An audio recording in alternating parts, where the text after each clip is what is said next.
Good afternoon or good evening, and welcome to everyone who is joining us. I want to say that we are excited to host this panel. I say we because we're all family here. We are all affiliates of Rutgers University. And this panel program is being brought to you compliments of the Samuel DeWitt Proctor Institute for Leadership, Equity, and Justice, which is housed in the Graduate School of Education of Rutgers University. I am your host and moderator, Tammy Smithers. In addition to being a visiting scholar at the Proctor Institute and Center for Minority Serving Institutions, I'm also on faculty in the Doctor of Ethical Leadership program at the University of St. Thomas School of Education and Human Services in Houston, Texas. I am a proud Texas native, and I have degrees from the University of Texas at Austin, Rice University, and the University of St. Thomas. And I also research diversity, equity, and inclusion, along with persistence, retention, and graduation rates for racial and ethnic minoritized students populations. So enough about me, and I want us to just start right now by, again, welcoming you all to the program for this evening. So within the context of why we're here, but I want to give you a little bit of background about the Proctor Institute and the man whom it's named after. Founded in the fall of 2019 within the Graduate School of Education at Rutgers, the Institute for Leadership, Equity, and Justice is a national institute or center. Just as its name suggests, it has three foci centered around the mission to bring together researchers, practitioners, and community members. Each of these groups work toward the common goal of diversifying leadership, enhancing equity, and fostering justice for all within the context of higher education. The Institute is named for Samuel DeWitt Proctor, who was born in 1921 and was the legacy of his college-educated grandparents and parents. Upon graduating high school in 1937, Mr. Proctor went on to pursue higher learning, but along the way would move around to multiple institutions where he eventually would graduate with a degree from Virginia Union University. Crozier Theology Seminary is also where he would receive his theology degree. Mr. Proctor went on to pastor a church, but was a lifelong educator, serving as president of Virginia Union University and what is now known today as North Carolina A&T University. Mr. Proctor, or actually Dr. Proctor, he later went on to serve in two key government appointed roles, both under Presidents John F. Kennedy and Lyndon B. Johnson's administrations. In 1968, Proctor was asked to testify to the United States Senate Committee on Education in favor of student loans, Head Start, Upward Bound, and federal work-study programs. In the wake of Brown v. Board of Education, United States Supreme Court ruling during his tenure as a university president, Dr. Proctor was among three Black leaders invited to the White House by President Dwight D. Eisenhower, further proving his uncompromising stance on civil rights when he was asked to minimize demands for civil rights along with other Black leaders while at the White House. Proctor and those leaders refused. In 1969, Proctor would speak at the one-year anniversary of Martin Luther King's assassination. Impressed by his message, Rutgers University administrators extended an offer to Proctor to be appointed as the newly established Martin Luther King Distinguished Professor of Education. Dr. Proctor remained on faculty at Rutgers Graduate School of Education for 15 years and was a visiting scholar in the Department of African Studies in the School of Arts and Humanities. In the early 2000s, a professorship chair was endowed in his name at Rutgers University, followed by the founding of the Institute of Leadership, Equity, and Justice in 2019. This esteemed and committed scholar, trailblazer, and fighter of justice, my friends, associates, and fellow visiting scholars of Rutgers, is on whose shoulders we stand. I am both honored and humbled to be a part of his legacy. And so one of my personal heroes as I move forward here is Nelson Mandela, who once stated that education is the most powerful weapon which you can use to change the world. Today, we are looking to create dialogue, shift thinking, dig deep, challenge the status quo, advocate for students currently enrolled or looking to transition into college or the university setting. More specifically, today's panel discussion will focus on a population of students who are perhaps the most vulnerable, who could get lost, who could get left behind, or simply excluded. So for today's purpose of this discussion, we are defining vulnerable populations as racial and ethnic minority students, DACA recipients, international students, as well as LGBTQIA students. So before we begin, I'm going to, again, make sure that everybody here has seen the question. And this poll question will stay up here throughout. And you can feel free to pick one choice that you feel the administration should prioritize upon their entry into the 2021 administration. So with that, I want to, again, start with kind of talking about why we're here today to set the stage. And so for the starters here, I want to talk about the program. And I want to make sure that everybody can hear me properly before I move forward. Can everybody hear me? Can somebody give me a thumbs up? You guys hear me? Okay, great, perfect. All righty. Now let's dive in here. So as a champion for social justice, diversity, and inclusiveness, my personal mission is to disrupt, educate, enlighten, and create impact wherever, whenever, and on whatever platform or podium upon which I literally and metaphorically stand. Today is no different. Technology has brought me and these four dynamic panelists together from Texas, California, Ohio, Pennsylvania, and Brooklyn, New York. It is, however, out of respect to our Indigenous brothers and sisters, collectively, we thought it important for you, our listening and viewing audience, to recognize and revere the long-standing history that has brought you and us onto the land where we currently reside. Therefore, on behalf of this panel, we acknowledge the land across Turtle Island, North America, on which we gather as the traditional land of Indigenous peoples.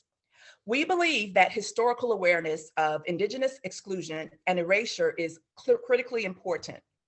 We acknowledge the painful history of genocide and forced removal from this territory. And we honor and respect the many diverse Indigenous peoples still connected to this land on which we gather. Today, we acknowledge the practices of settler colonialism within the United States and uplift Native perspectives into our ways of thinking. So please take a moment to honor the ancestral grounds you are inhabiting now and celebrate the resilience and strength of all Indigenous people have shown worldwide. As a community, we are committed to working to overcome the effects of exclusion and erasure in our own educational institutions. So I want us to pause now, just sort of thinking about the land acknowledgement that I just proposed.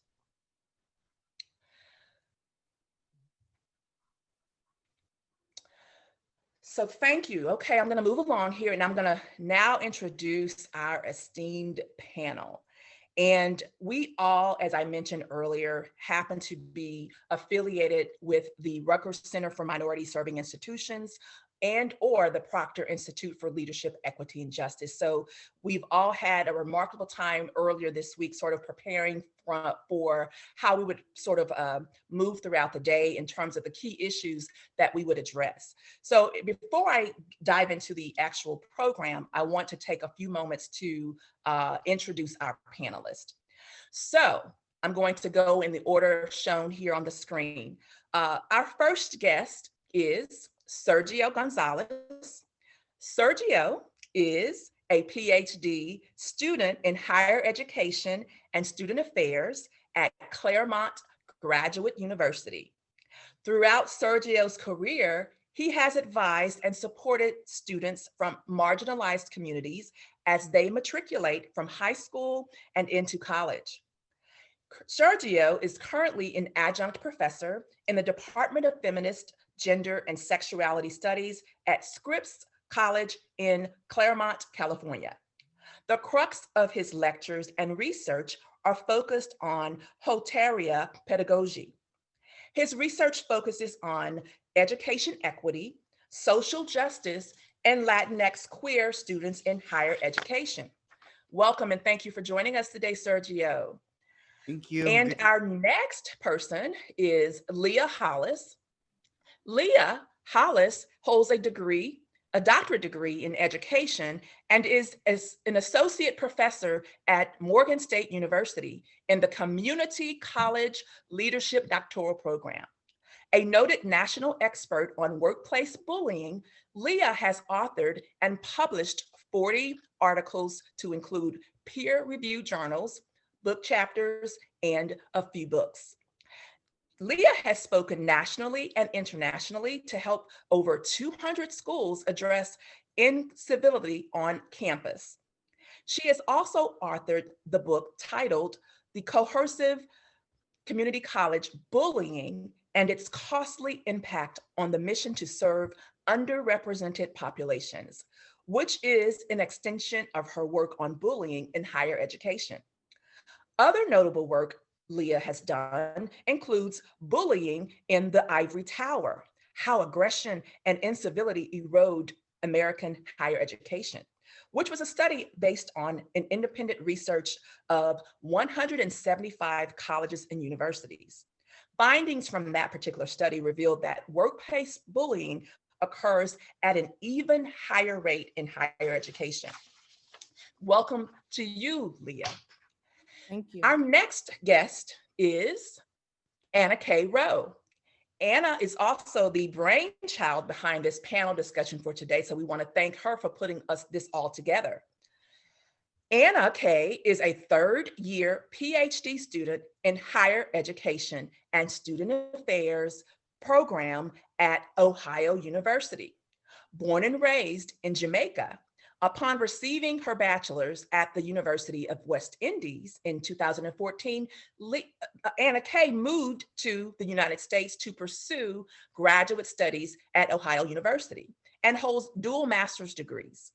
Anna K. has served in various nonprofit sector roles focused on gender equality, youth development, and advocacy. As the immediate past president of the Caribbean Scholars Association at Ohio University, her scholarly interests center on the role of professional development on career outcomes and career preparedness of international doctoral students, graduate student wellness, and the disparities international and first-generation students often face navigating in higher ed. Currently, Anna K. is an instructor at Ohio University's Global Leadership Center. Thank you so much again, Anna K. And last but not least, we have Tanisha Williams. She is a teacher, a leader, researcher, and advocate for children, and has done so for the past 20 years. She's worked extensively in public K through 12 for Washington, D.C., New York City, and Newark, New Jersey public schools. Tanisha is a self-described transformative leader and has redesigned education and reformed schools and school districts to achieve increased student achievement through creative practices, innovative approaches, and reimagined solutions for those whose access to education is devoid of resources.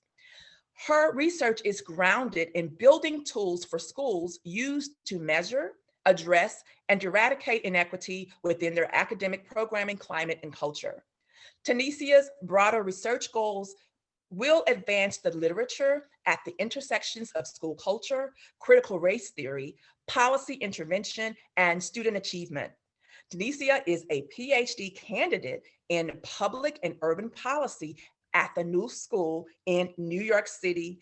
And in the coming year, she will defend her dissertation, yay, titled Liberty Needs Glasses, a critical race theory analysis of a culture of miseducation and the intersection of power, privilege, and positionality.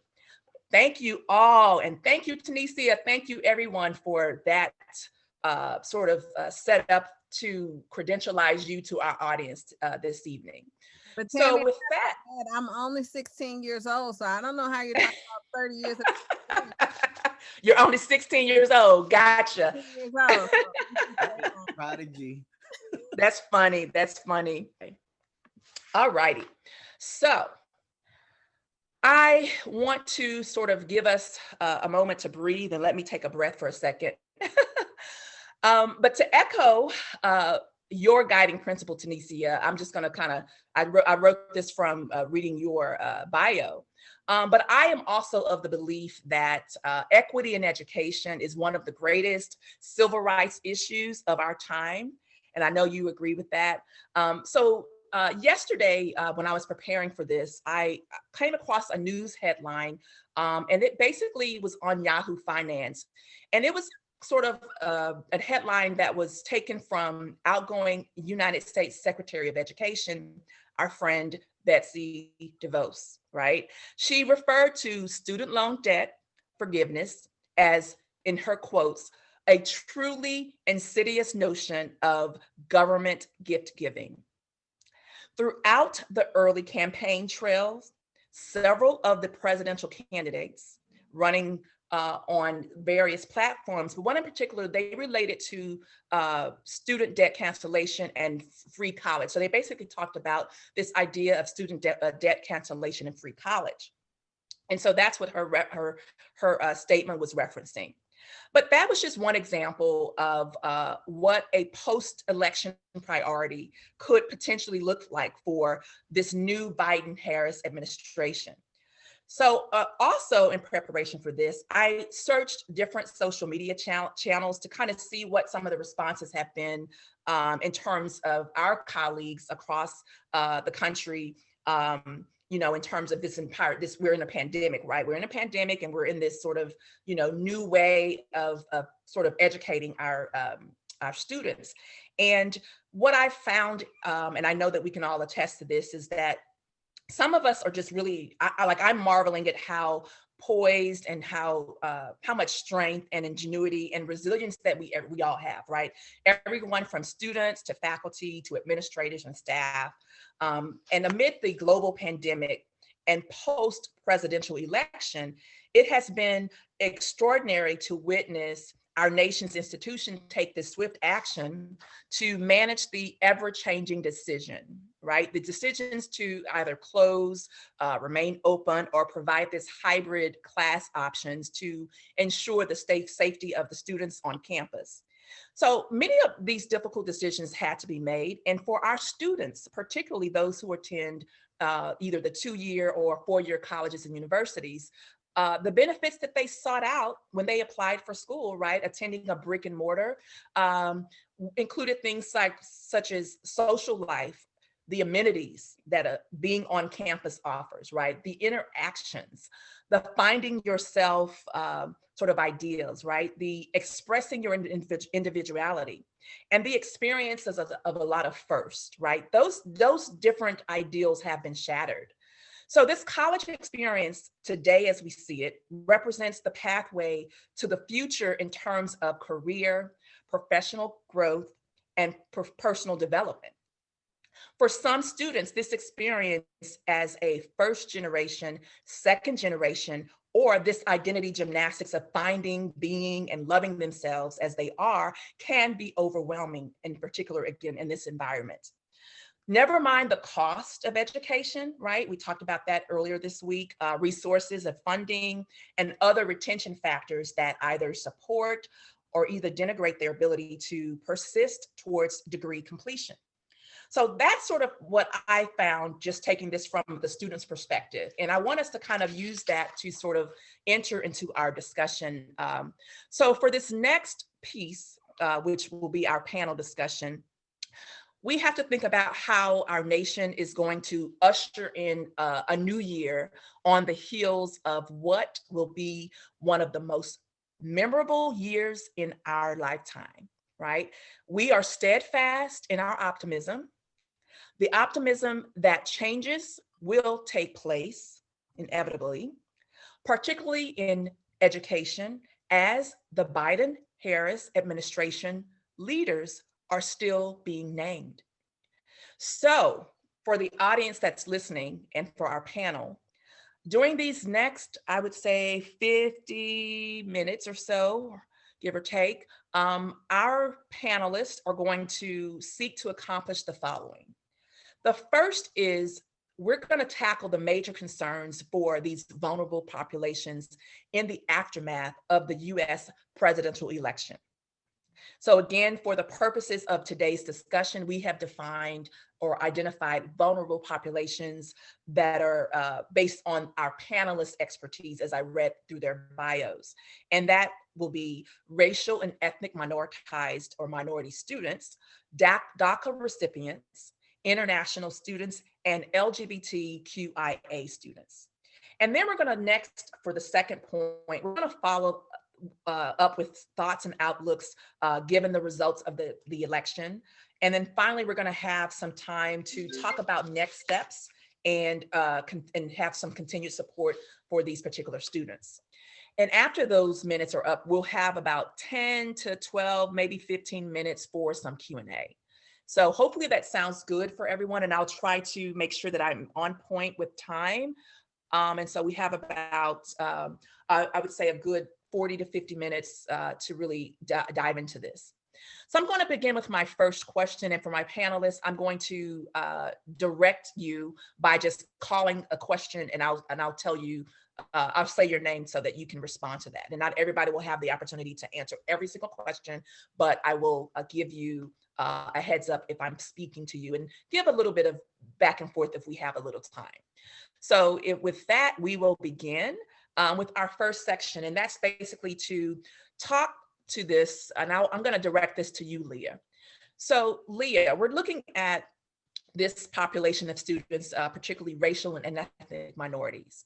And so I'm going to ask you, Leah, based on your sort of experience, what practices, policies, or activities will have a profound impact on higher education as a result of the election pandemic and recent events in the US, particularly as it relates to race and justice?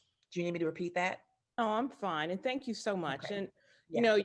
I enjoyed when we all got together as a panel on Monday. And as I'm sitting here today, even thinking about this panel, I'm coming to you from Greater Philadelphia. And the headline on the 5 o'clock news for our state is 11,000 new cases of COVID. Mm-hmm. Also in New Jersey, I'm about 45 minutes from New Jersey, 3 times as many Black and brown people contract COVID and 2 times as many die from it. And so what COVID has done has really exposed what we know as the digital divide. Mm-hmm. And those who have access to working from home and those who have a backyard and their kids can play in versus just how some urban settings are set up, which don't allow for the social distancing. And so when I think about what education is like for those who have the bandwidth, I've talked with some students of color who are conducting their high school education on their phone. They don't have a computer or they don't have an up-to-date computer. So COVID and access are very much intertwined. It falls out along racial lines and socioeconomic lines. And my fear for the future is that this will affect college readiness. What started out as we're going home for a month in March has turned into, as you know, I'm at Morgan State, a full academic year from behind the computer. Mm-hmm. And so even though I teach in the graduate program, and graduate students tend to be more independent, but if we're dealing with students who need more help with their basic skills in writing and math, if we are dealing with students whose senior year, and as we talked about on Monday, we have double seniors, what happens when they return to the classroom and how ready are they? And beyond that, and I'll hush up, is I even think about my own institution, and Morgan State has been benevolent enough to allow, I think it's about 150 students stay on campus in the middle of COVID because their home situations just do not allow for them to have a safe and concentrated place to do their work. So we also need to think about who has access to safety in these educational spaces. And so I think the priority of the administration, you got to take care of COVID, because if COVID isn't taken care of, nothing else moves forward.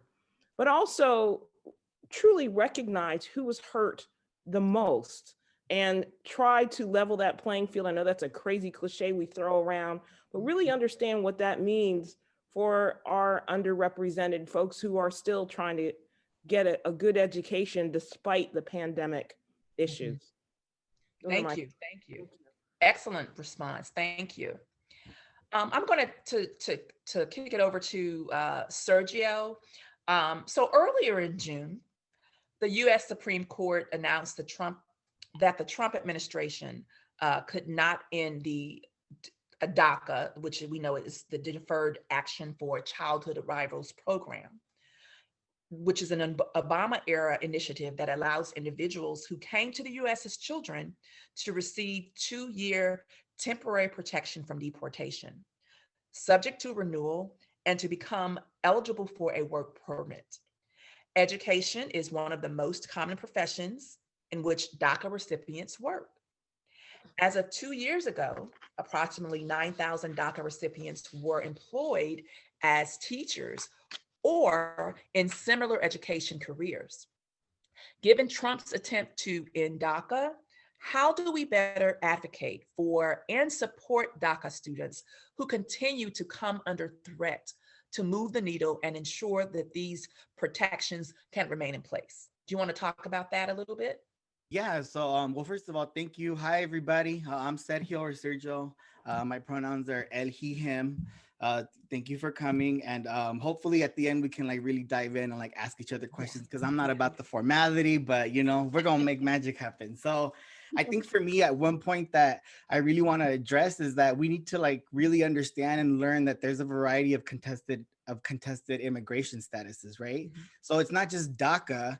There's folks that are undocumented. There's folks that are on TPS. There's folks that are in other forms of categorizations, right, that fall within the spectrum. So like folks are undocumented. Folks come from mixed status families, right? So like I come from a mixed status family where someone like me has documentation right here in the US, but like my father doesn't, or he did not, right? And so having to navigate my upbringing, education, et cetera, with all of that, and having other family members that were undocumented. So I think, we need to educate ourselves on what DACA means, because DACA is not a one size fits all. DACA focuses on a specific group of folks that qualify, but you still have very, very many folks that are undocumented that do not qualify for DACA support services, right? And everything varies by state. And so we have to understand that, right? So I come from California, a very privileged state where we have so many resources at public institutions, at private institutions within the state, right? Protections, sanctuary colleges. And there's a lot of organizations like Immigrants Rising, which used to be E4CFA, something like that. But now they're Immigrants Rising, right? And they have like this whole website with a plethora of resources, how to go about like looking for scholarships, how to go about like protecting yourself, looking for legal clinics, right? But does that exist in every state? No. And so I think, we need to educate ourselves. And so with that comes like checking our own privileges of knowing that like if we get stopped tomorrow by the cops or some kind of federal agent, we're fine. And we don't have to walk around with that kind of trauma. And even the whole process of not being able to end DACA, the like leading up to it, that was a lot of trauma. That was a lot of stuff that folks were going through. Like, I don't know if I'm going to be able to work or go to school or like continue to be here. I don't know what's going to happen to me. And so we need to unpack that. We need to check our privileges, and we need to figure out what can we do in our spaces and our capacities to create a safer environment and to really show that kind of like advocacy, right? Very good. Thank you. And I was writing everything you were saying. This is great. I need to educate myself. So the next question, I'm going to incorporate Anna Kay, and then I'll give Sergio a response or an opportunity to respond because it's on international students. So with Anna Kay, I'm going to ask you the question first. What critical issues have the recent election and the pandemic brought to the fore um, concerning international students and international education in the US? Do you want to start there? Sure. Thank you so much. Mhm. And this question, in preparing for it to answer this question, to me, it's a very loaded question. There's a lot that comes to mind. It's very complex. But if I were to break this down, the international enrollment, for one, has been on the decline and has fell by 16% this fall. So I think a primary issue to mention here regarding international students focuses on student enrollment, student admission, and retention. Those are three key components. And these were also concerns pre-pandemic. So I know a lot of what we are talking about today, we're addressing, the current pandemic naturally, but a lot of these declines that we've been seeing when it comes to international education and enrollment have been taking place pre-pandemic. When we think back a few years ago, we had the travel ban. And vividly, I will never ever forget how, walking on campus and just how international students felt when the travel ban was enforced a few years ago. So a lot of these things, have been taking place, but the pandemic really has exacerbated a lot of these concerns. Mhm. International students, among the primary concerns are just, as Sergio mentioned, it's health and safety. It's knowing that there's so many complex scenarios, there's so many issues, and also the looming fear of the immigration challenges, the immigration fears. So navigating all this during the election, it was unsettling, it was unnerving for me as an international student. And in my conversation with fellow students, it was just such a process that it was really hard to put in words. And in addition to that, dealing with the racial and ethnic tension in the United States and having to navigate that from an insider-outsider perspective, it really is a lot to manage and to process, and feeling unsafe, feeling that you are not part of the community, and grappling with all these realities are constant issues that international students have faced. And in addition to that, recently, the CARES Act and the aid that was associated with that, international students were not able to capitalize and to benefit from that funding. And then what that means food insecurity. That means not being able to pay your rent. That means facing eviction. And again, we navigating that insider-outsider experience that many students don't have relatives here. I personally know international students who have no relatives in this country.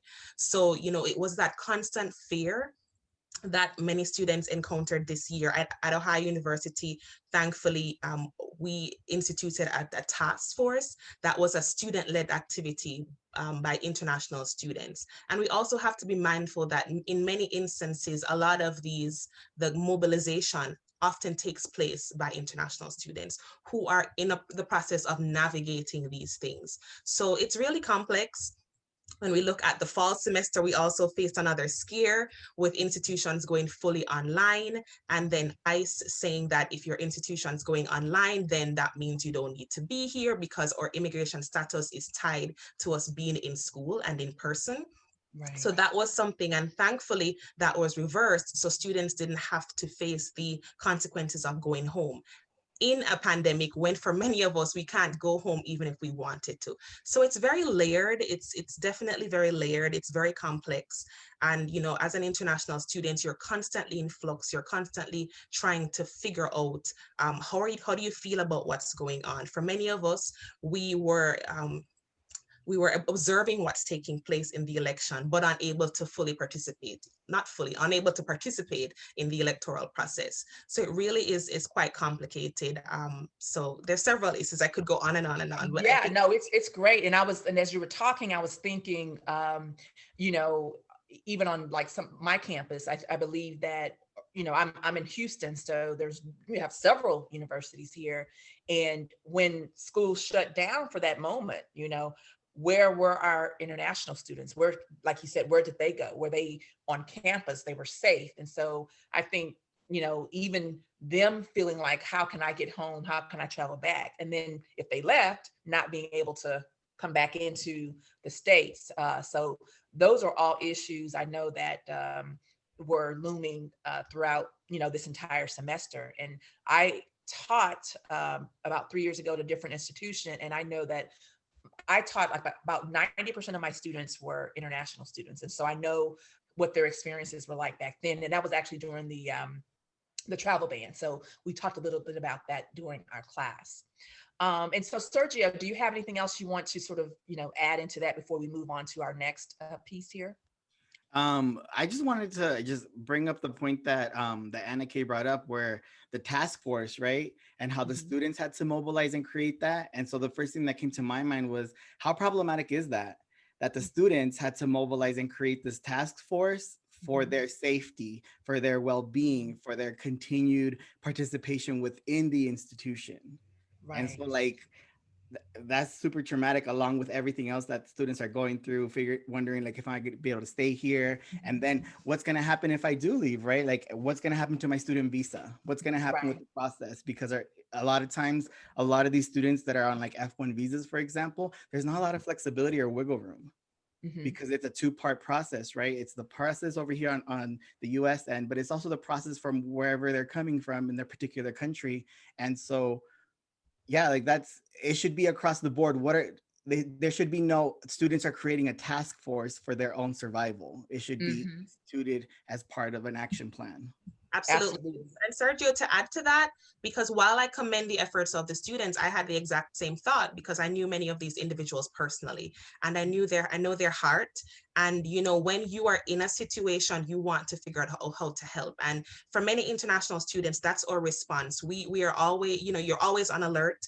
You're always trying to navigate. But as you rightly said, there is so much emotional labor involved in doing that, mobilizing. And there's also sort of you're lobbying for your own protection. You are pretty much asking people to help you, which is not the way it should be. And I think in some respects, institutions may have said that, we're managing a lot. We're trying to keep our doors open. We're trying to keep faculty. We're trying to not, we're trying to just keep our heads above water. And that's understandable in many respects. But I think it's very important for us when we talk about all these populations that we're not asking our vulnerable students to do the legwork and to do majority of the work that it takes for them. We're not asking them to do a survey to show us how much they need our support, because that's not the way it's supposed to be. Wow, that's a great point. Those surveys, they were plentiful during the beginning of the pandemic. So Sergio, I want to talk about another vulnerable population that I touched upon earlier, and that is the LGBTQIA population. But I want to just ask you this question. So what do you think are some of the major areas of concern for that population of students, for the LGBTQIA students, in the wake of the recent presidential election?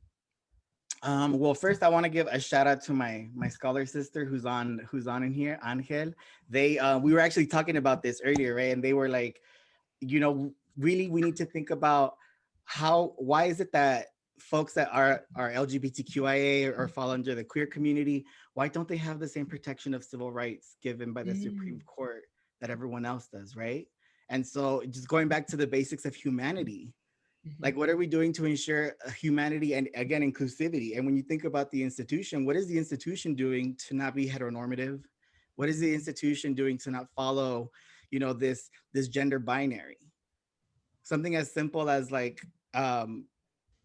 having pronouns, available and everyone understanding how they work, what they mean, how folks are identifying, right? And it's not preferred pronouns, it's just pronouns. Because preferred pronouns, it can be problematic in itself, right?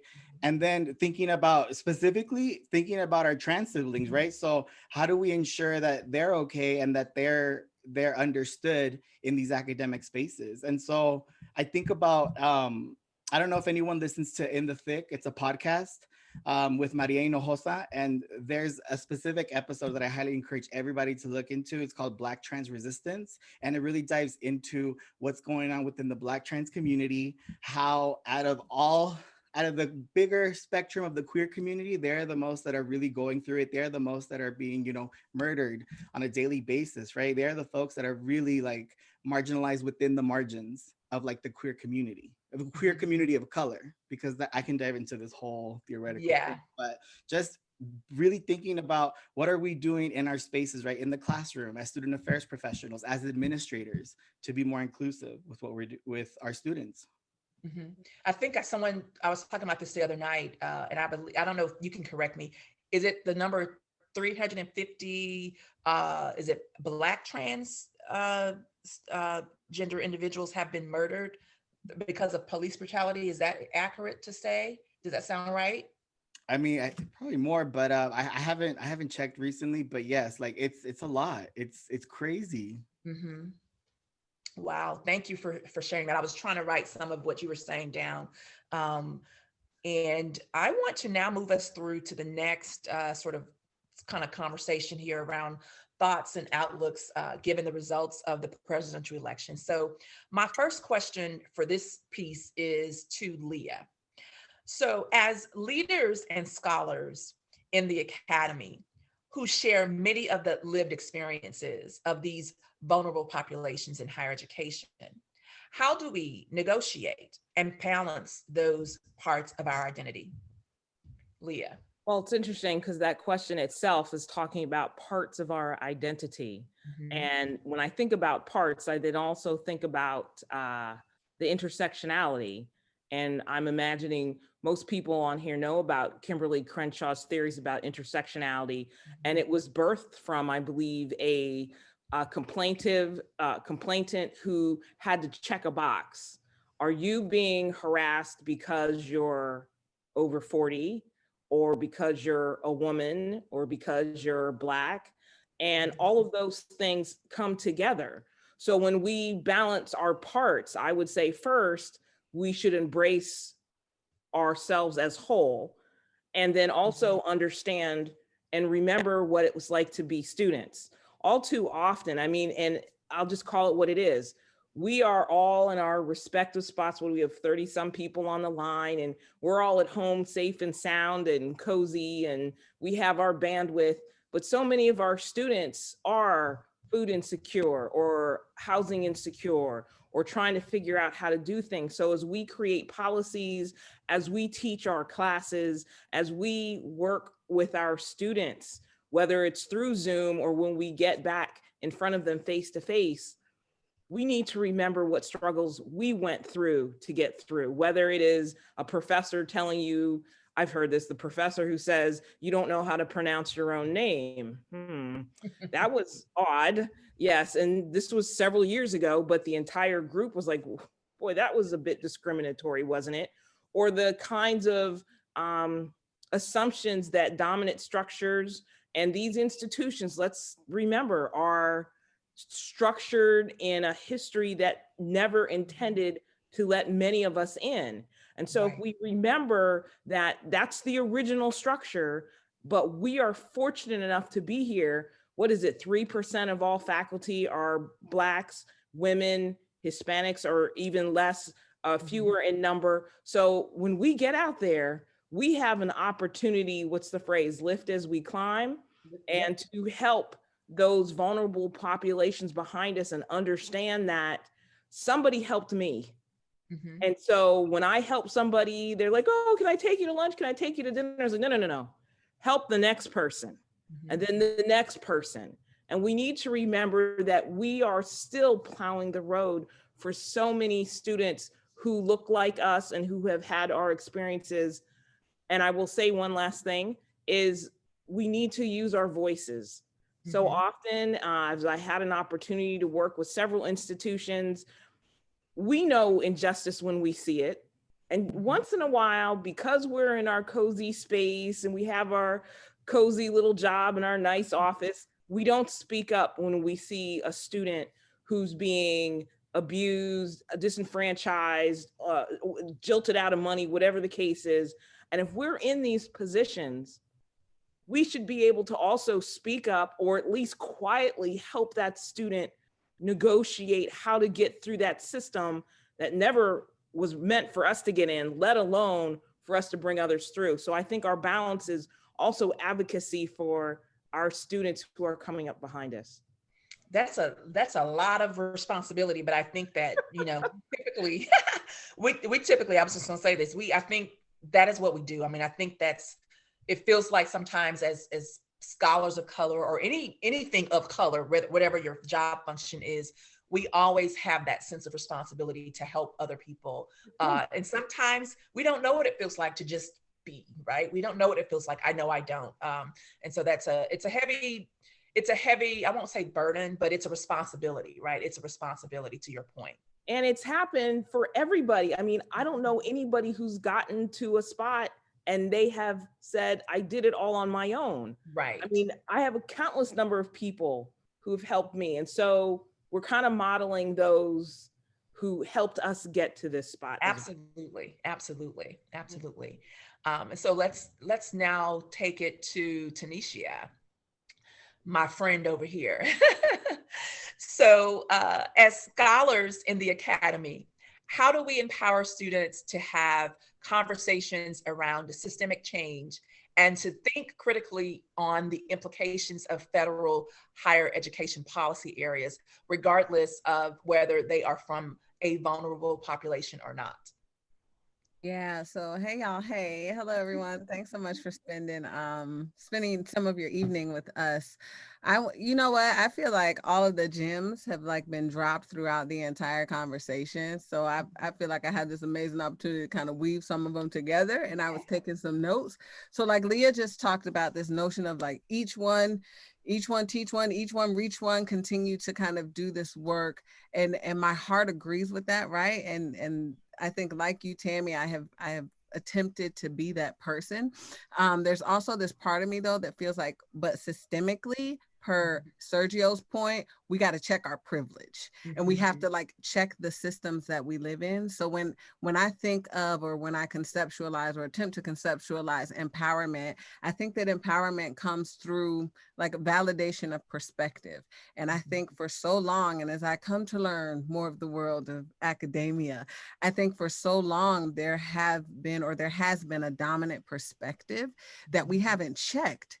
So for me, I guess the budding girl who wants to be an amazing social scientist and an interdisciplinarian, I think that there's definitely, or I see the value in perspective, and then creating space and creating systems to hear that perspective. I think that students will feel empowered. Yet we know the research says you feel empowered when you see somebody who looks like you. You feel empowered when somebody helps you. Yes, we absolutely need to do all that, but we need to take a beat and say, let me hear from some of those folks that I don't usually hear from, to try to get an answer or a potential solution.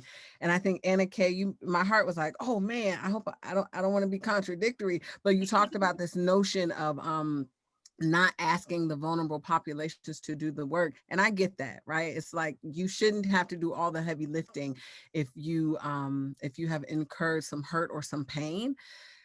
But I feel like there's another side of me that's like, but I want to hear your perspective so that I can do what's right. So it's like, how do we even as a society kind of balance this notion of hearing what we need to hear and understanding that level of perspective to create some systemic change? And I feel like, to go back to the very, very beginning of the conversation, because I know we're running short on time. Sorry, I be chatty if you let. No, you're good. Because I could go if you let me, but no, don't let me. I'm kidding, I can't. But no, I'll just say, to kind of go back to the beginnings, I think of the conversation when Leah was like, here's what COVID has done to us. We know that there has been loss of instructional time. We know that for college students, there has been a loss of kind of a college experience. We know that in many cases, the money hasn't changed, the tuition hasn't changed, right? I think we know that 50% of the people who graduate from college have some form of debt. And Right. once we start to look at those vulnerable populations, and my research deals specifically with Black people. So like, we know that 1 out of 7 Black people graduate from college. So when you start to dig down with the 7 people who started and the 1 who finishes, knowing that more than likely that person has incurred some debt, when you think about like being empowered to create systemic change, it's like, let's look at the stats though. Right. What we have going on is not working, and it's not working on multiple levels for a variety of different people. So we can't like stay in this bubble and compare everything to one group. Well, this group is doing all right. We need to be holistic and take in all those perspectives. Excellent. Excellent. So I want to, and since I have Anna Kay, she mentioned you last. So, as an international student, what are your general impressions of, or your outlook on the state of international higher education, given the results of this election? Thank you. That is an excellent question. And the last 4 years, I've been here since 2014. Let's just say the last 4 years have been rough. This has been my second go around of, going through changing government and the electoral process. It's interesting. It's been amazing. And I do sense in my interaction with international students, I do sense that there is renewed hope. There is hope and there is promise and potential. So I do get that sense of anticipating that things are going to be different and hopefully better, that there will be more of an international student friendly approach to policies. Policies will be more inclusive at the federal level, because there's a lot of work that needs to be done to reinvigorate and to kind of reinstate that confidence and to make the United States a bit more attractive to international students, because as I pointed out earlier, the numbers have been on the decline. So while the election was an unnerving experience, and for international students, knowing that regardless of the outcome and regardless of the fact that you were not able to vote or to influence the decision, we're all living with those consequences. So I see hope. The Biden-Harris administration, and with Vice President Harris being an HBCU alumna, and Dr. Jill Biden's experience as a community college professor, I think there's some symbolism there, and at least a bit more confidence that we could see higher education being more affordable and more equitable. And a lot of this also weighs in balance with, control of Congress. We're anxious to see just really what movements will take place there, and knowing that hopefully there will be increased federal support for institutions so that they can then help these vulnerable populations. So there are really a laundry list of issues and lots of executive orders that have been put in place. I personally am eager to see DeVos leave, and very thrilled about that, because there's been so much damage that's been done. But I do think that, and one of the things to point out is that for being an international student, you'll hear people saying, but you're not American. Why are you so concerned about this? You chose to come here, suck it up. So there's also that rhetoric. So, but it's understanding that the consequences are here, and we have this experience. There's so much that we bring to the table as an international student, but to know that it's okay to be hopeful, it's okay to be optimistic, and we really have to be confident that things are going to improve. But I think generally I'm seeing a spirit of hopefulness and optimism, and we're really all just hoping for the best. Good. Thank you for that. And I'm going to ask you, Sergio, what your general thoughts are in terms of the general outlook on the results of the election in regards to the experience surrounding the rights. So you kind of touched upon it a little bit earlier about the same rights, but do you want to, let me rephrase the question. So what's your general outlook given the results of the election, given what we have experienced in recent years surrounding the rights of LGBTQ populations? Is that better? Yeah, I mean, I think it all interconnects, right? Like everyone's been saying. So I look at this and I'm thinking, again, centering basic human rights, right? Why is it that it's being divided, or who gets the, the power and privilege to say that, oh, I have these rights and you don't? And then for me, it's really like checking heteronormative privileges, especially in the educational system, right? And I'm thinking about this as someone who's worked in student affairs, as someone who is teaching, right? Ultimately, I want to teach. That's my ultimate goal, right? To be in the classroom, because that's where I feel I can create that like awesome, like radical impact, right? I can, really support students. And so I think our curriculum, what are we doing to like decolonize our curriculum, first of all, to centering a variety of folks, and not just cisgender heterosexual folks, right? Like, what are we reading? Who are we reading? There's so many folks out there that do amazing work But because of the way the structure is like, oh, I'm used to reading, and I'm going to call it out, I'm used to reading a white cisgender heterosexual male's perspective Mm-hmm. on research, etc. Yet there's so many more people doing things that are amazing, right? I think about the unconventional ways that we create counter spaces, and I speak to that as I'm queer myself, right? So being queer, being Latinx, how do I create a space to heal as opposed to creating a space to oppress, right? What am I doing to either perpetuate or to actually be radical in transforming the spaces? And I think about like just this semester alone, right? What am I doing to create a healing space when all of the students, including myself, we're all going through it? Let's be honest, this pandemic is a hot mess situation, and it has affected us or our loved ones or the folks that we care about, our chosen family, in some way, shape, or form. And so this was the opportunity for us to be like, okay, well, for me to be like, I'm going to take this time to radicalize this classroom and create a space to like really unpack what we're thinking. I understand the curriculums there. I understand the rigor, and it's important to have that. And I'm not changing the rigor. I'm all about critical consciousness and diving into your critical methods, but let's do it with what's going on because it's relevant. The political is personal. I love it. Everything you said. Rewind. I'm kidding. I do. I want to kind of you. How do we create a space to heal? I just want to kind of resonate there for a second. We have a lot to heal from, as you stated, on multiple fronts. I mean, we have multiple pandemics happening, and just the heaviness of that. And I want to hear from maybe one of the other panelists on just that phrase alone. How do we create a space to heal? So anyone can take that. You want to take it, Leah? Go ahead. I'll take it. And it reminds me of something a colleague of mine told me several years ago. And his phrase was, you have to let the blue of a wound be exposed. And so, of course, that friend of mine was the pastor. And so I'm not trying to evangelize here, but it always stuck with me that when you are hurt physically, you have to heal that wound, but then you have to give it air, and you have to let it breathe, and you have to let it out.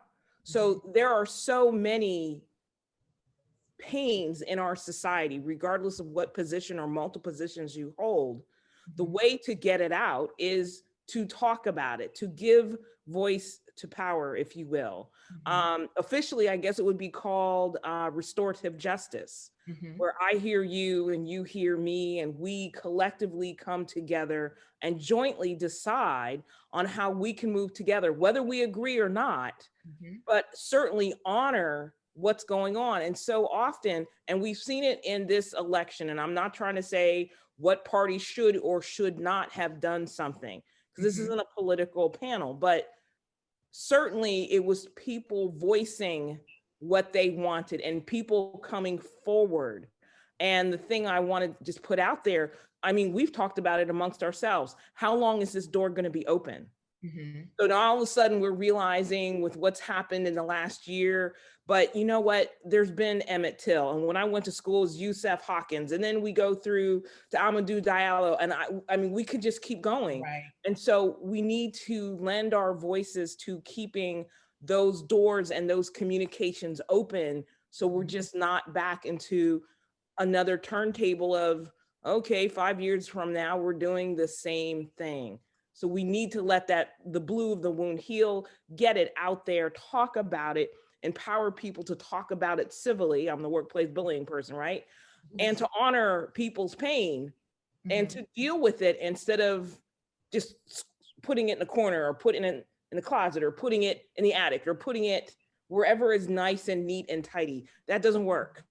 We've got to give voice to it. And can I add to that quickly? Because Leah, you just hit the nail on the head. Because I wrote something earlier, I'm not sure who brought it up. We talk about resilience and grit.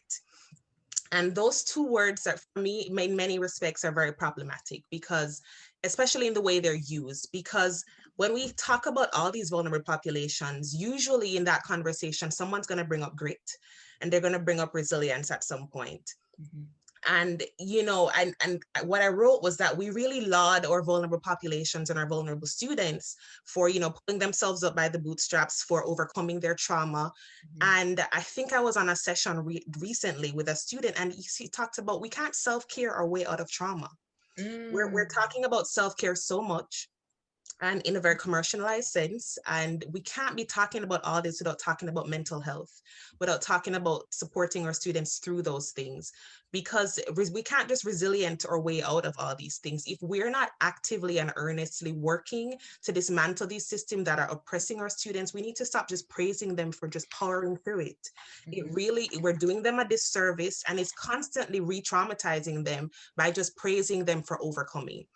So I think our language, we have to be so deliberate and careful in the way we frame these things, because what all you're telling a student is that, I know that you're going through this. I know that the system is set against you, but kudos for just overcoming. Kudos for you're not doing the work. You have to be able to get in the ring and to really put your back into it, and maybe that's not the best expression, but put your heart and soul into it, and really fight for students. You can't just be, okay with standing on the periphery and cheering them on for overcoming.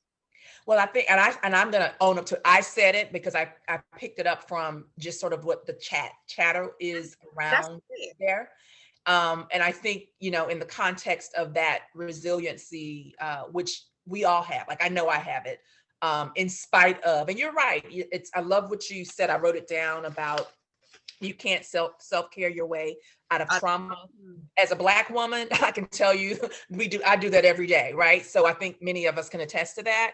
And it's not just Black women, but I know that's sort of a badge of honor that we carry. I wouldn't say badge of honor, but poor choice of words, but it is something that we do carry. But I think badge of honor at times. It actually is, right, which is probably why the word resilience is I would say overused, because we do use that word a lot.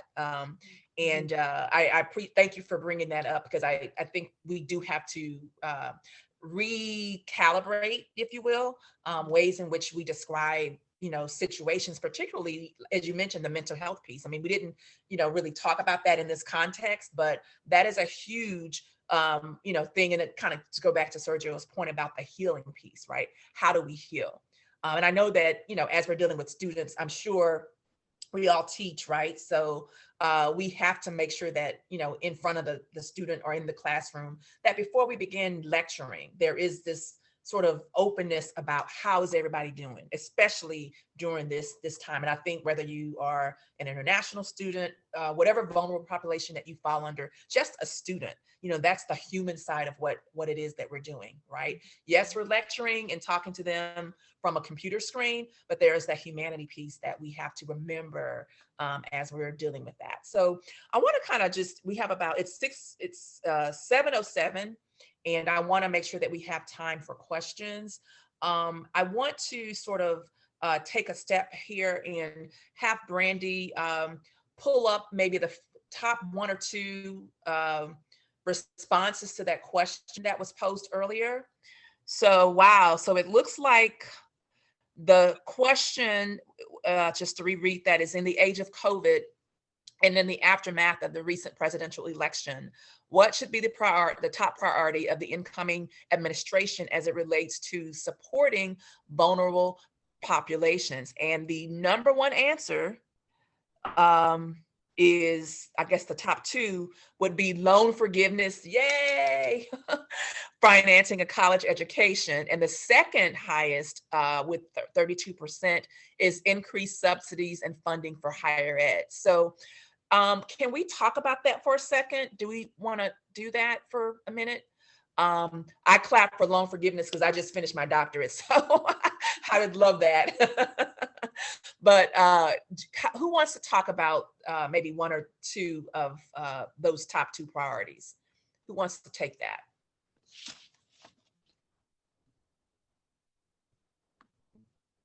I'll start out. Yeah, go ahead. Sure. Here in Greater Philadelphia, a few years ago, an article came out about the return on investment for college education.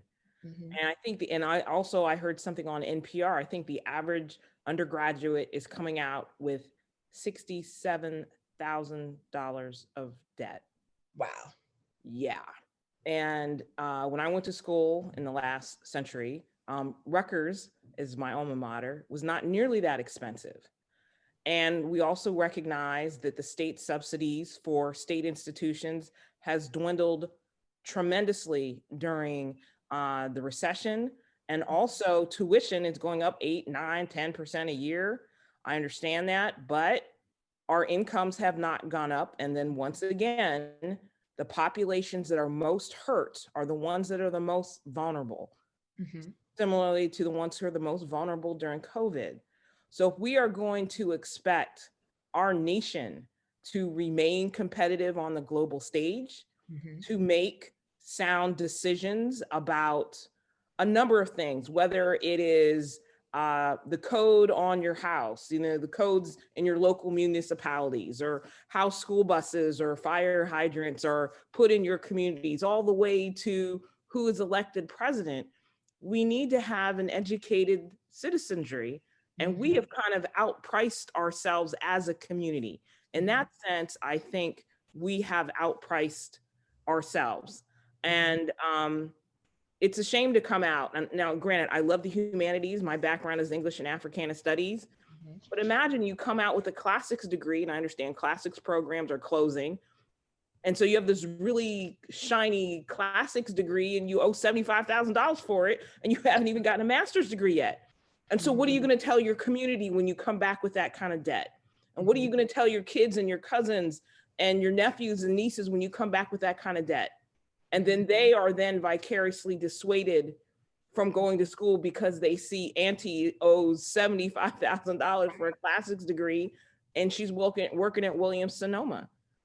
So I really think we need to address that, because these generations behind me anyway are not convinced that this is a good return, because they see so many people getting burned by spending so much money to get that education and then can't convert it into that lofty American dream that we've all been sold on. Right. And some of this is federal, right? And then when we look at the subsidies, we look at it from a state perspective, right? And I know we're all in different states, so we may not be able to kind of really go into that, but I think that's another issue that even from a not just federal perspective, that we have to, maybe make sure that we are working with our state legislatures, right, to ensure that those issues and or the funding solutions can help sort of, close the gap for education especially within vulnerable populations. So I want to now, Brandy, if you can, I guess we can open it up for chatting for the Q&A piece. So how do we want to do this?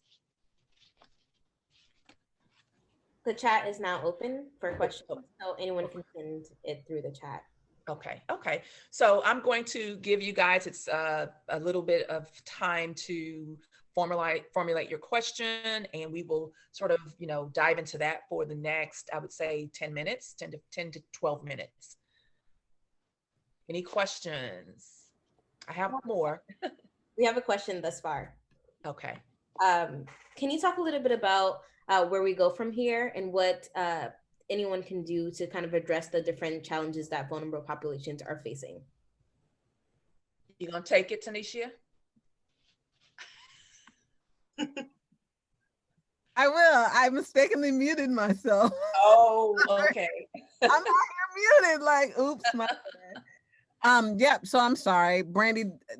I want to rearticulate the question because I was trying to get myself off of mute. What are our next steps? What do we do in terms of vulnerable populations, right? Yeah, I think going back to some of the earlier points that I highlighted, there are systemic changes that we need to make.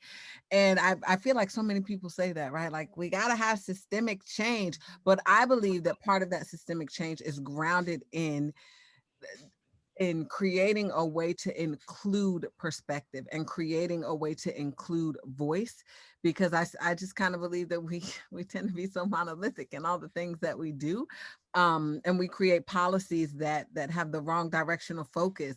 I think a point that I was trying to make earlier when I muted myself by mistake, Anna Kay was talking about self-care and our way out of trauma, and I was just going to add that we have even created, especially in compulsory ed schools, we've created policies around teaching resilience and teaching grit. So we literally created policies that put the ownership on the vulnerable populations, which is just nonsensical. We create policies with the wrong kind of directional emphasis. So I think that through line to kind of tearing away at that or addressing that is to include the ways that we to change the ways that we include a variety of perspectives. Mhm. And Excellent. thank you for Brandy for unmuting me. And I could add to that as well. I think in addition to that, and I'm speaking from an international student perspective, and I think Tanisha touched on this earlier, we also have to balance the feedback when we solicit feedback to do something with it. Also diversify the ways of soliciting feedback from students, because we've been over surveyed, we've been on task force, we've been on focus groups, we're engaged, and I think more engagement needs to take place, building of community, bringing students together so that they can have that sense of belonging and feel heard. But it's one thing to be heard and then nothing's done about it. And many students have seen that happen on several occasions. So international students in particular sometimes suffering silence because they don't feel like when they voice these concerns that it goes anywhere. So you don't want to be speaking into a vacuum. You want to know that you can see these change, that that policymakers, that your institutional leaders, that your faculty are willing to do that work, to get in, to do, to be about some good trouble, to really advocate and lobby for you. I think students, not just international, but all our vulnerable populations are looking for people who are willing to speak up. And at many of our institutions, that's tenured faculty. It's unfortunate that untenured faculty don't feel safe enough and don't have that power to do this. It's taking it to the state level. It's the community. It's understanding that we have to be willing to do that work and not just be comfortable with surveying them for their results, for allowing them to share their hearts with you, and then you're not willing to then extend yourself to do that work. So I really think that's a big part of it. Good, good. Brandy, we have another question. Sure. Deborah, you want to read it? Yeah. So the next question is, how can we best help vulnerable students persist and graduate? I could start with this one. So I guess the way I look at this, right, it doesn't have to be, well, first, we like really understanding like persisting and graduating, right? Because I can like persist with like a 2.0 or 1.5, etc. And so I think the way I think about it is, or the way I like to throw myself into all of that is, how am I critically reflecting on my pedagogy, right? As someone who's like in the classroom, working with students, right?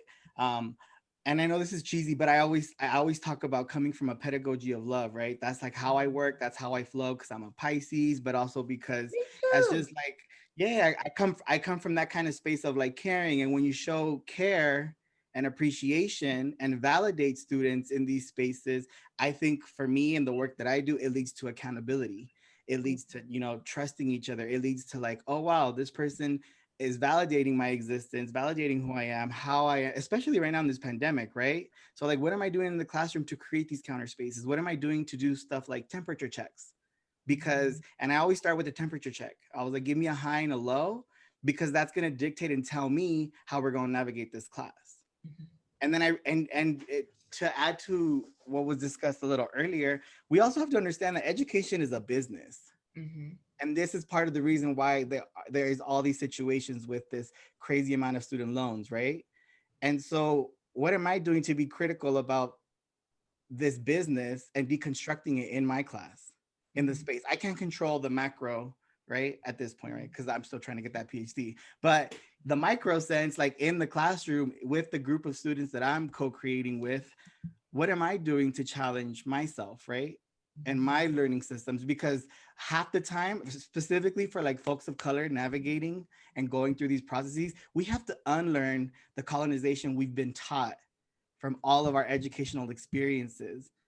And so that in itself, right, it's a whole process. So I think of little things. What are we doing like in the classroom to show gratitude? What are we doing to like really emphasize that we are in a pandemic?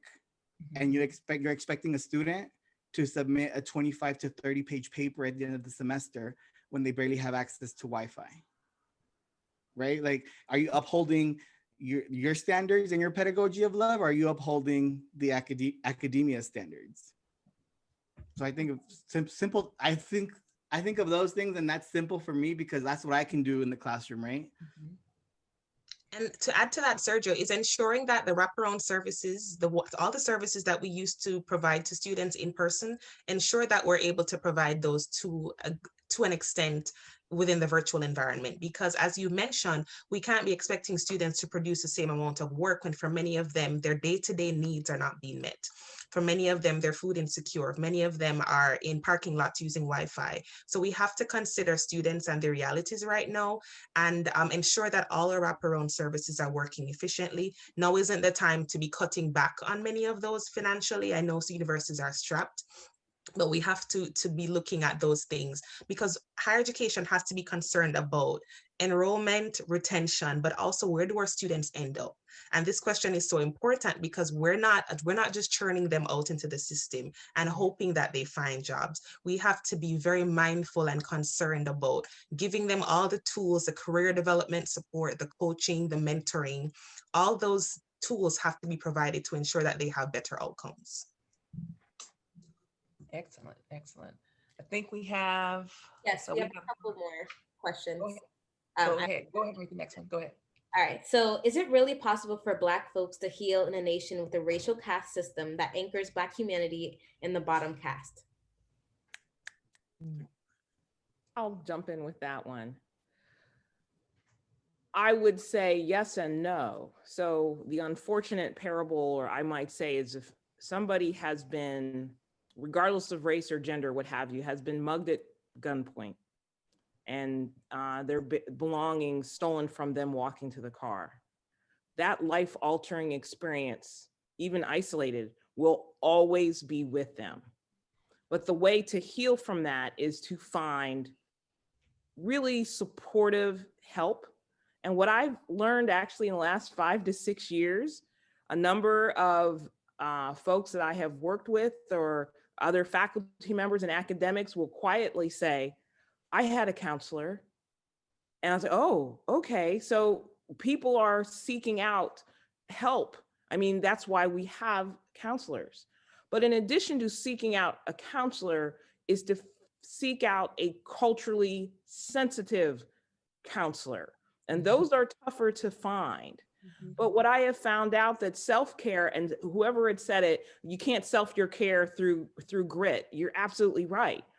That's why we have some very brave people who have taken on psychology training and trauma training and behavioral training and the kinds of things that are happening to our kids, whether they're over-policed or whether, I'm talking K through 12 level, in their own supposedly safe classrooms, or the juvenile justice system, which is, some people say, is just a rehearsal for later incarceration.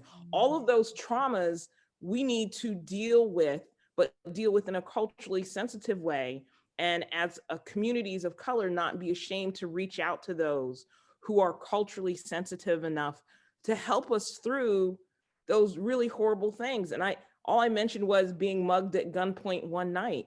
Imagine being, as we all do, a person of color in this country where you have little paper cuts of death coming to you every time with microaggressions and how you're discounted. And we take that on. And it's no shame to get help and to rely on your community and rely on your friends and rely on, I'm very fortunate, I have this panel of family here, and that's how we get through. So I'm not going to say you can heal all the way, because that mugging, to use that as an example, will be with you always.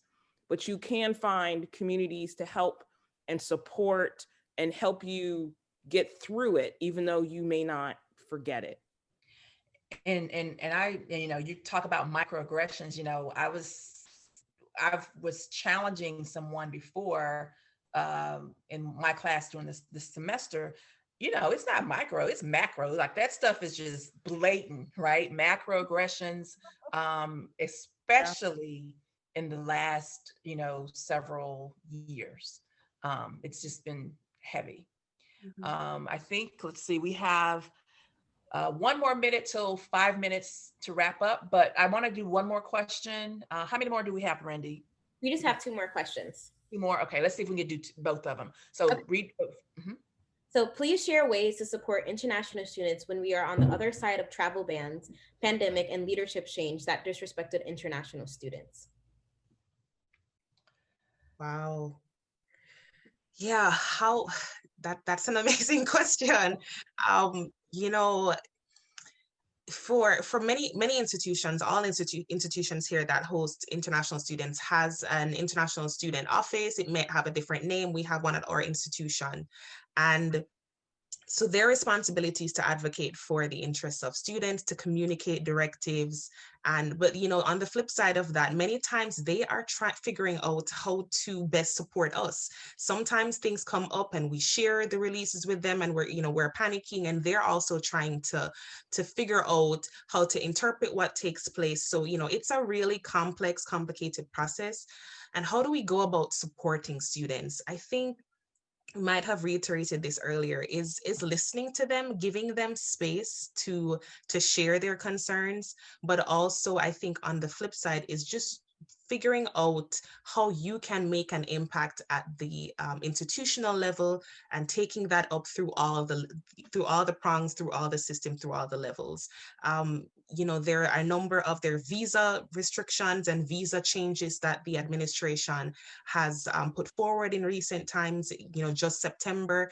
And we're anxious to see, in what ways the new administration may either repeal those or make amendments to some of the executive orders that are already in place. So it's helping to manage the angst that international students feel, providing that reassurance, providing that community, because community, I can't overstate how important that is, because this is such a turbulent time. And I think fostering that sense of community, students feel valued, amplifying their voices and amplifying their concerns. I think those are just a few things. There's no one solution to this, but I also ensuring that you're supporting students to meet their basic needs. Because for many students, they feel like, the odds are against them, that this is, the United States is not a welcoming place. This is not our home, though it's our temporary home. This isn't our home. And we're also dealing with the challenges of being away from home and the pandemic raging at home, and managing all of that. So I would say listening. I would say being able to offer that support, social support, through funding, engaging your alumni to see where you can help with resources and their basic needs. I think those are an excellent start. Okay. Excellent. So we got 3 minutes, and if we can ask that question quickly and get a quick answer. One more. Okay. What can be done to increase the number of professors, administrators, and staff members that share the same cultural aspects and experiences as the vulnerable populations you're speaking about today? Who wants to take that and answer it very succinctly, like in 30 seconds? Yeah, burn it down and start over. I got that one. What you need to do is have a person in the environment who sits at the cabinet level with the president, and that person would oversee what's going on with the pool, what is going on, where are you searching for people. I am tired of hearing administrators say, I don't know where Black and Latino faculty are. It's because you're not looking. So if you have somebody whose job and is structurally empowered with a cabinet level position, and I've seen this model work, that person can recruit faculty of color, can recruit a more diverse staff, and also put programs in place to not just get them to the assistant professor level, but to get them through the associate professor in that very rocky road to tenure. Perfect response. Yes. Go ahead, Sergio. Really quick. I love that. And I believe that, Leah. And to add to that, I also think, because I'm seeing a lot of like job postings for like cluster hires or like group hires, right? And it's like this diversity, what is diversity, equity, and inclusion, DEI has become the trend, right? So yes, you can do that. But just because you hire a cluster of diverse faculty does not change the institutional racism, the structural oppression that exists within the institution. So that's another factor. Yes, bring diverse faculty in, but don't bring them in so that they can drown. Don't set them up to fail, Right. because Right. the people at the top are racist, are oppressors. And those are Absolutely. called access policies that we also create. Let's just give them access. Let's put all the people in this place, and then we don't have any supports for them. Sorry. And it says equality and equity. Absolutely, absolutely. And with that, I want to kind of wrap us up. And I want to thank Got us all hyped up. I know. wrap us up, right?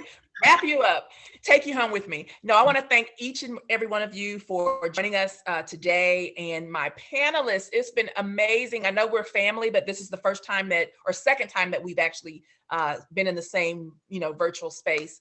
But for everyone who has joined us, I know that you will receive an email, sort of a follow-up email with the recording of today's session. So you can go back and replay and listen and take notes, because I couldn't keep up with all of the great information that was shared today.